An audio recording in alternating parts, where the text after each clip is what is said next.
Olá, seja bem-vindo ao canal Chave de Leitura. No vídeo de hoje eu vou conversar com vocês sobre Os Ossos dos Mortos, de Olga Tokarczuk, autora polonesa, a última ganhadora do Prêmio Nobel de Literatura. Eu provavelmente estou falando o sobrenome dela errado, então eu vou continuar me referindo a ela como Olga, que é mais fácil. E eu estava com muita vontade de ler esse livro, porque quando eu li a sinopse, eu vi que era sobre uma mulher mais velha, né, uma senhora idosa, e eu adoro personagens idosas, é uma coisa não tão fácil de achar na literatura como protagonistas, e aqui além de protagonista narradora, e especialmente quando não são senhorinhas doces, meigas, fofas, mas senhoras com suas questões, né, com que explanam as suas opiniões, externam as suas vontades, então eu fiquei bastante empolgada. Outra coisa que me deixou empolgada era o fato de ela ser astróloga. Né? Eu tenho um interesse grande assim, em astrologia, como tenho pela maioria das religiões e crenças místicas, enfim, coisas do gênero. Não só pelo seu conteúdo teórico, mas pelos seus aspectos estéticos. E esse livro me agradou muito. Mais feliz ainda fiquei quando descobri que ela era leitora, admiradora, tradutora, a personagem de William Blake, né, do poeta romântico William Blake, o que vai ter muito a ver aqui com a história e eu já vou explicar por quê. Bom, esse livro é narrado em primeira pessoa por uma senhora chamada Janina do Sheiko.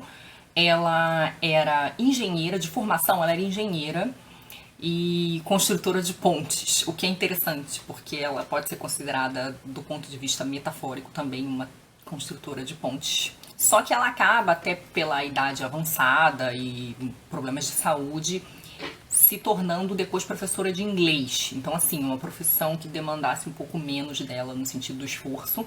E ela tem esse gosto, então, por traduzir Blake, a poesia do William Blake, junto com um amigo dela.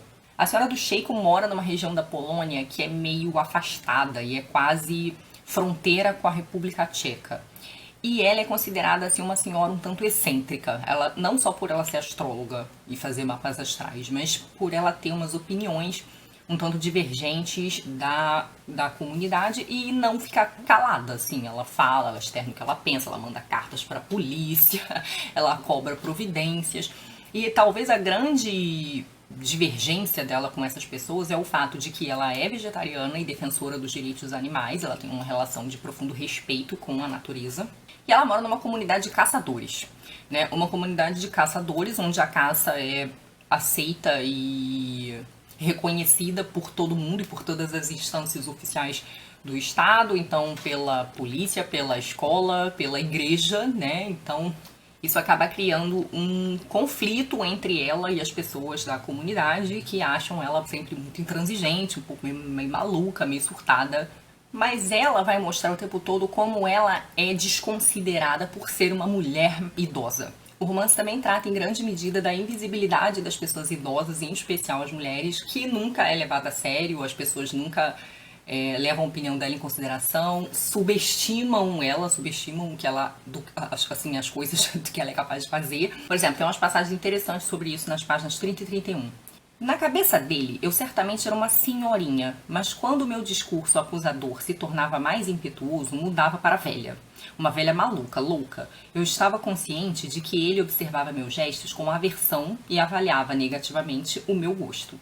Não gostava do meu penteado, nem da minha roupa, nem da minha falta de complacência. Media o meu rosto com uma aversão crescente, mas eu também poderia dizer muitas coisas sobre ele, que sofria de apoplexia, bebia demais e gostava de comida gordurosa. Na página 31 ela diz assim: quando chegamos a uma certa idade, precisamos entender que as pessoas sempre ficarão irritadas conosco. Antes, nunca tinha percebido a existência ou o significado de gestos como acenar com a cabeça rapidamente, desviar o olhar, repetir sim, sim, feito um relógio, ou checar as horas ou esfregar o nariz. Mas agora entendo muito bem que esse teatro todo só quer expressar uma simples frase: dá um tempo, sua velha. Às vezes fico pensando se um jovem bonitão ou uma morena curvilínea seriam tratados da mesma forma se dissessem as mesmas coisas que eu. Bom, o que acontece aqui nesse romance que vai ser assim a tensão da história? Acontece um primeiro assassinato, a senhora do Sheiko é chamada pelo seu vizinho, o esquisito. O nome dele não é esquisito, mas a senhora do Sheiko não chama as pessoas pelos seus nomes, ela dá os nomes que ela acha que as pessoas deveriam ter. E o esquisito então vai chamá-la uma noite, porque ele percebe uma situação estranha na casa do vizinho, um vizinho que a senhora do Sheiko chama de pé grande. E quando eles chegam lá, eles veem que ele tá morto. E que ele se engasgou com um osso de uma corça que ele caçou, cozinhou e comeu. E depois dessa morte, outras vão começar a aparecer. E todas as vítimas são caçadores. E aí, ela começa a tecer teorias sobre o porquê de os caçadores estarem sendo mortos. E a teoria dela, que ela vai tentar defender ao longo do romance, é que é uma vingança dos animais. Os animais estão se vingando e isso dá ao romance um caráter assim meio fantástico um pouco, o que também combina, como eu falei no início, com essa coisa do Blake, que também explorava muito a questão do fantástico. O Blake, que também era um admirador, defensor da natureza, vamos dizer assim. O Blake era um poeta romântico, o romantismo está muito ligado à valorização da natureza e está muito ligado também a uma crítica desse excesso de racionalização e de uma certa visão excessivamente antropocêntrica, talvez, especialmente em relação às questões naturais, assim, que é um pouco a crítica do Frankenstein, por exemplo, da Mary Shelley, né? Então aquela coisa do cientificismo versus a natureza, ou versus o sentimento, versus as crenças, né? Então, assim, o Blake, ele tá ligado a essa ideia do místico e do natural, que é muito forte no romantismo, e do fantástico e do misterioso, que de uma certa forma tem uma ligação com a Janina, né, com a protagonista, por ela também ser astróloga, então ela também tem uma ligação com o místico, por ela ter essas suposições estranhas, e ela tem teorias muito originais e às vezes esquisitas também sobre o mundo e a humanidade. Ela inclusive fica tentando desvendar a data e a causa da morte das pessoas com a astrologia, e nesse sentido me lembrou um pouco o Padre Brown, personagem do Chesterton, né? Porque aqui o livro, ele tem, parte dele é esse mistério de assassinatos, né? Então existe esse mistério no fundo. E me lembra do Chesterton porque o detetive do Chesterton, né, o Padre Brown, ele não usa conhecimento científico ou racional, ele usa conhecimento religioso, né, pelo fato de ele ser confessor. Então, como as pessoas confessam os pecados para ele, ele tem um conhecimento humanístico que permite com que ele vá desvendando os crimes. E a Janina aqui, a sua lente de leitura do mundo é a astrologia, né? Então, assim, o caos do mundo poderia ser mais ou menos lido e organizado pelas lentes dos astros ali, né, da astrologia. Eu deveria dizer que apesar desse ser um livro com esse fundo de mistério, né, de quem tá matando os caçadores, né, porque só os caçadores, o forte desse livro, eu acho que eu diria que são 2 pontos. Primeiro, a construção de personagem, porque a Janina é uma personagem maravilhosa. Eu achei até curioso que eu vi várias pessoas, várias resenhas dizendo que ela era uma personagem insuportável, e eu achei ela uma personagem maravilhosa. Existe ainda uma resistência a mulheres difíceis, né? E isso não é só com a Janina. Eu lembrei bastante do filme recente da Capitã Marvel, né? Se a mulher é uma mulher com um pouco mais de opinião e não fica engolindo desaforo, se não é simpática, fofinha, doce, dócil, sei lá, ela é normalmente descrita como intragável. E é engraçado porque a gente tende a ter uma tolerância maior a homens intragáveis, inclusive vários personagens que são adorados pelas pessoas e que na verdade são pessoas de difícil trato, né? E a Janina, ela vai ser um pouco de difícil trato, mas ela tem a sua graça e a sua doçura, pelo menos pra mim. A Janina tem os seus amigos e todos eles são esquisitos. Ela faz, num determinado momento, uma descrição sobre eles que eu achei maravilhosa. E é interessante dizer que a Janina tá o tempo inteiro aqui tentando, vamos dizer assim, de modo mais ou menos salpicado na narrativa, defendendo ideias mais progressistas. Então, assim, ela evidencia essa questão da mulher que é invisibilizada, tornada desimportante, simplesmente não é ouvida quando é mais velha. Ela vai tratar essa questão da relação com o ambiente, com a natureza, da relação predatória, violenta, insana, com a caça. E em alguns momentos, de forma mais sutil, ela vai falando um pouco sobre a força do coletivo. Ela usa umas alegorias dos animais, né? De como os animais coletivamente conseguem lutar pela própria sobrevivência. E aí me parece que ela está fazendo esse comentário alegoricamente para pensar a própria humanidade. Ela também sempre fala da República Tcheca como um lugar idealizado no sentido da organização social, né, do desenvolvimento social, do bem-estar social. E também me parece que ela faz isso alegoricamente numa contraposição com a Polônia, que seria um lugar atrasado, que seria um lugar opressivo, um lugar violento, um lugar marcado por instituições excessivamente opressivas e violentas. Então aqui existe sempre uma tensão da Janina, nessa comunidade onde ela mora, contra a polícia, contra a corrupção da polícia, contra uma possível existência de máfia, contra esses caçadores que não têm respeito por nada, contra a conivência, inclusive religiosa, né? Me parece que eu não sei qual é a posição da Olga, da escritora especificamente, mas a Janina, ela é uma opositora do cristianismo católico polonês, e me parece que isso, inclusive, fez com que o livro fosse bem mal recebido. A Polônia é um país super católico, né? O país do Papa João Paulo II, mas é interessante ressaltar que dentro do catolicismo o Papa João Paulo II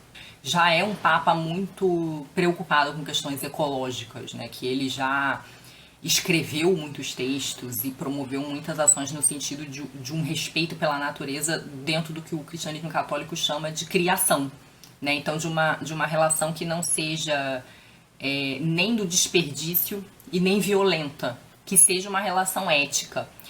No entanto, toda a crítica da Janina nesse livro é no sentido de uma conivência do cristianismo católico com essa matança desenfreada de animais, né? Então, com um certo desrespeito, uma relação nem um pouco ética, na verdade, com a caça. Mas a Janine e os seus amigos, eles são considerados inúteis, e eles parecem considerados inúteis, esse é um comentário que ela faz, muito sobre esse olhar excessivamente capitalista, né, da produtividade, né, de quem constrói coisas, de quem produz riqueza. Então aqui também seria mais um comentário nesse sentido de uma visão um pouco mais progressista de mundo, né? E aí ela diz assim: percebi que pertencíamos a esse grupo de pessoas que o mundo considera inúteis. Ela e os amigos dela, o esquisito, que é o vizinho que vai lá avisar que o outro morreu, a Boas Novas, que é uma vendedora de uma espécie de loja de roupa e bazar, e que é uma moça muito simpática, e o Dízio, que é o amigo dela que trabalha na polícia na área de TI, de internet, alguma coisa assim, mas que também traduz o Blake, né? Então eles seriam as pessoas inúteis. Não fazemos nada de significativo, não produzimos ideias importantes, nem objetos de utilidade, nem alimentos. Não lavramos a terra, não fomentamos o crescimento de nenhuma economia. Não nos reproduzimos, com a exceção de Esquisito, que tem um filho, mesmo que ele fosse o Capa Negra. O Capa Negra é um policial. Até agora nunca demos ao mundo nada de útil, não inventamos nada. Não temos poder, não dispomos de nada além de nossas pequenas posses. Cumprimos nossas tarefas, mas elas não têm nenhuma importância para os outros. Se desaparecêssemos, não mudaria essencialmente nada. Ninguém notaria. Então essa desvalorização aí de atividades não necessariamente ligadas a mercado, a produção, a exploração, a construção de riqueza, né? Eu achei muito interessante essa parte. Eu acho que a Olga, ela percebe uma coisa muito interessante assim da humanidade nessa coisa da comunidade caçadora e da comunidade caçadora com a conivência da igreja. Ela vai citar aqui um santo que é muito homenageado nessa comunidade, que é o Santo Huberto. Esse santo realmente existe, ele foi muito venerado na Idade Média, que é o padroeiro dos caçadores, né? E ele teria se convertido quando ele viu uma cruz em cima da cabeça de um cervo. E ela acha isso muito estranho, muito absurdo, que eu confesso que achei também. É claro que eu não conheço a fundo as circunstâncias da vida do santo, mas enfim, isso me lembrou as leituras que eu tenho feito dos livros da Ideias e Crenças Religiosas, né? A história das ideias e crenças religiosas do Michel Eliade, que é um grande estudioso da história das religiões, onde ele vai falar, uma das religiões mais primitivas é a religião dos caçadores, né? Então, na verdade, é a religião do deus da caça, né? Do deus das feras. As religiões primitivas, elas estavam muito ligadas à atividade dos grupos, né? Das tribos, das comunidades. Então, você tinha comunidades que veneravam divindades da lua ou divindades quitônicas, né, ligadas à terra, ligadas ao ciclo, na medida em que essas comunidades eram mais agricultoras. E quando você tinha a comunidades que eram mais caçadoras, você tinha uma crença mais ligada ao deus das feras, né? Então ao deus que permitia uma boa caça, e eles normalmente eram representados com chifres, né? Havia muito a representação do touro. Me parece que ela se apropria dessa coisa estranha, né? De uma religião ligada à ideia da caça, porque ela percebe algo da própria mitologização, assim, algo da própria projeção da mente humana, ou das narrativas mitológicas humanas, né? Nesse sentido de justificar as próprias práticas. Nessa discussão sobre a natureza, a personagem ela vai fazer uma série de questionamentos. Então, assim, o segundo ponto importante, além da construção da personagem, né? Porque, assim, a Senhora do Sheiko é uma personagem muito palpável, assim, né? Ela tem manias específicas, ela tem obsessões específicas, ela tem visões de mundo muito específicas, ela é uma grande frasista, então assim, ela tem umas tiradas excelentes, mas o livro ele tem um quê de existencialista, assim, de pensar a existência. E acho que esse é o outro ponto interessante do livro, porque ela pensa o tempo inteiro sobre o que é ser um ser humano e no que isso é diferente de ser um animal. E ela vai pensar o tempo inteiro sobre a relação do ser humano com a natureza. Ela vai pensar muito sobre a doença, sobre o sofrimento. Ela faz várias reflexões e questionamentos sobre essas questões institucionais. Então, por exemplo, o nome das pessoas. Ela fala o tempo sobre as fronteiras. Como ela mora muito perto da fronteira, existe um problema lá que às vezes quando ocorrem ligações, as ligações não passam pelas operadoras locais, nacionais, elas passam pelas operadoras da República Tcheca. Então, de uma certa forma, ela está questionando todas essas instituições consagradas, né? No que elas têm de arbitrárias, no que elas têm de violentas e de violência na própria intromissão na vida pessoal e particular das pessoas, mas também de arbitrárias no sentido do uso descuidado e predatório que se faz da própria natureza. Então o livro ele também tem esse caráter contemplativo. Eu separei aqui uma passagem que eu gostei muito para ler. A realidade envelheceu e ficou senil. Está sujeita às mesmas leis que qualquer organismo vivo. Envelhece, assim como as células do corpo, seus componentes mais elementares, os sentidos, sucumbem à apoptose. A apoptose é a morte natural, provocada pelo cansaço e pelo esgotamento da matéria. Em grego, essa palavra significa a queda das pétalas. As pétalas do mundo caíram.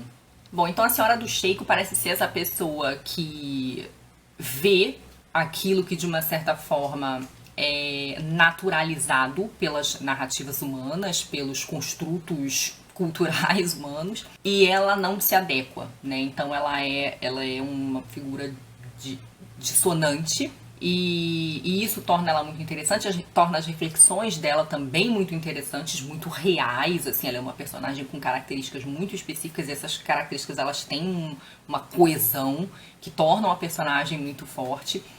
E o romance ele é muito interessante, apesar dele ser esse romance com mistério de mortes, de assassinatos, ele é um romance de um ritmo um pouco mais lento, até por essas questões contemplativas e por esse mergulho na vida dessa personagem, que é uma senhorinha. Então, assim, é uma senhorinha que passa muito tempo num ermo onde moram pouquíssimas pessoas. Ela, inclusive, cuida da casa dos vizinhos, porque os vizinhos passam a maior parte do ano longe de lá. Então, ela que vai lá fazer manutenção na casa das pessoas.